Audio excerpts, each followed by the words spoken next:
Meenakshi YouTube channel చూస్తున్న వారందరికీ ధన్యవాదములు. నమస్తే. చాలా వీడియోలు చేసి పెడుతూ ఉన్నాను. మరి నచ్చినట్లయితే లైక్ చేయండి, షేర్ చేయండి, సబ్స్క్రైబ్ చేయండి. ఒకరు అడిగిన ప్రశ్న ఉద్యోగం, లైఫ్ సెటిల్మెంట్. వీరికి లగ్నాధిపతి గురుగ్రహం రాహుతో కలిసి ఉన్నారు. కేతువుతో రవిగ్రహం కలిసి ఉన్నారు. అంటే జన్మజాతక చక్రంలో లగ్నాధిపతి ముఖ్యమండి. ఒకటి లగ్న కారకుడు కూడా రవిగ్రహం ముఖ్యం. అంటే గురుగ్రహంతో రాహు కలిసి ఉంటే దీన్ని గురుచండాల యోగంగా పరిగణిస్తారు. ఇట్లా ఉన్నప్పుడు వ్యక్తికి కన్ఫ్యూజన్ అనేది ఉంటుంది. ఎందుకంటే లగ్నాధిపతి అవ్వడం వల్ల. 2 రవి లగ్నకారకుడు కాబట్టి కేతువుతో కలిసి ఉన్నారు. ఇది కూడా అంత మంచిది కాదు. దీనిని గ్రహణ దోషంగా చెప్తాం. ఎందుకంటే జీవితంలో అన్నీ బాగా అయినప్పటికీ ఏదో విషయంలో ఇబ్బందులు ఎదురవుతాయి. దీనికి తోడు జరిగే దశ అనుకూలించకపోయినా ఇబ్బందులు ఉంటాయి. అంటే వీరికి జరిగే దశ బుధ మహర్దశ. బుధుడు బాధకుడు. మీకు మీనలగ్నానికి బాధకుడు బుధ గ్రహం. అయితే ఎంతో కొంత మీకు ఇబ్బంది లేకుండా నడవచ్చు. ఎందుకంటే చంద్రుడి నుంచి 3లో ఉపచయంలో ఉన్నారు. లగ్నం నుంచి కూడా ఉపచయమే 3, 11. ఉపచయంలో బుధుడు ఉన్నప్పుడు చంద్రుడి నుంచి యోగం అనేది ఉంటుంది. కానీ బాధకుడు ఇచ్చేది ఎప్పుడు కూడా ఇబ్బంది ఉంటుంది. రెండవది మీకు నడిచే దశ ఇప్పుడు ప్రజెంటు బుధ మహర్దశలో శుక్ర అంతర్దశ. శుక్రుడు బుధుడికి వ్యయస్థితి పొంది ఉన్నాడు. ఎవరైనా ఈ వీడియో చూసేవాళ్ళు ప్రజెంట్ ఎప్పుడు కూడా ఏ దశ నడుస్తుంది, ఆ దశానాథుడికి అంతర్దశానాథుళ్ళు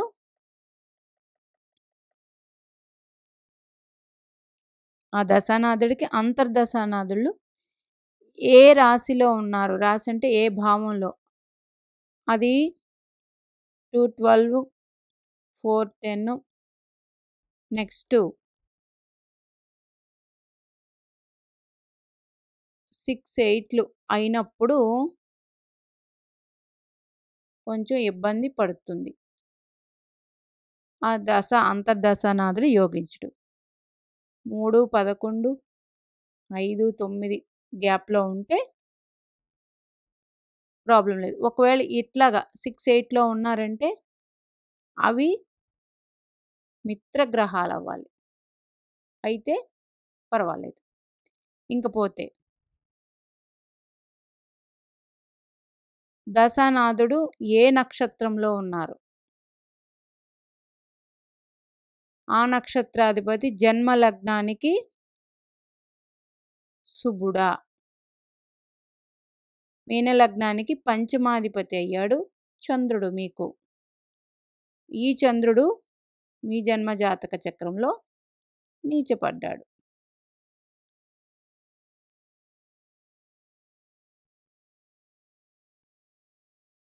అంటే కొంచెం పనులు లేట్గానే ఉంటాయి. తర్వాత ప్రజెంటు మన జన్మలగ్నంలో చూసుకోవాల్సింది 12 భావాల్లో గ్రహాలు ఉంటాయి కదా, ఏ గ్రహం మీదకి గోచారంలో ఏదైనా గ్రహం సంచారం చేస్తుందా, ప్రెజెంటు మీ జన్మ లగ్నంలో కుజుడు మీద శని భగవానుడు సంచారం. కుజుడు మీ జన్మ లగ్నానికి భాగ్యాధిపతి. ఆయన గోచారంలో కర్కాటక రాశిలో నీచ పొంది ఉన్నారు. ఎందుకంటే శని భగవానుడు ఎందుకు చూస్తాం? శని భగవానుడు లాంగ్ పీరియడ్ ఉంటారు. శని, రాహు, కేతువులు, గురువు. ఈయన మీ చంద్రుడి నుంచి 4లో ఉన్నారు. కుజుడి మీద సంచారం అంటే అర్ధాష్టమ దోషం ఉంది. ఇంకపోతే లగ్నంలో గురుగ్రహ సంచారం, రాహుగ్రహ సంచారం జరుగుతుంది. రాహువు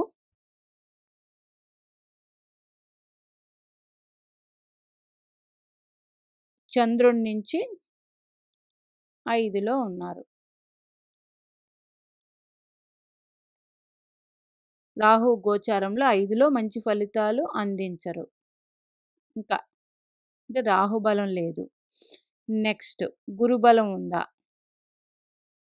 మీ జన్మ లగ్నాధిపతి గురుడు మీ జన్మ జాతక చక్రంలో శని భగవానుడి మీద సంచారం జరుగుతుంది.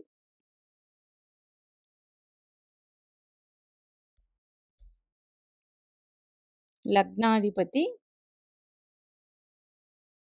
శని భగవానుడి మీద సంచారం, అది జన్మలగ్నానికి తృతీయంలో ఉంది. రాశి నుంచి సప్తమంలో ఉంది.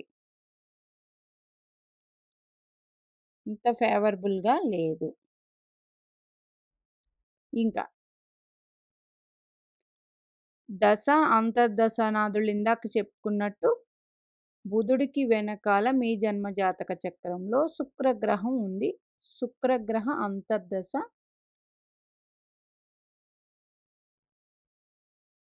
అంత ఫేవరబుల్గా లేదు. అట్లా తీసుకోండి. ఇప్పుడు ఎందుకు మీరు సక్సెస్ కాలేకపోతున్నారు అంటే, ఇది ప్రతి ఒక్కరికి, ముందుగా యంగ్స్టర్స్కి ఈ వీడియో చెందుతుంది.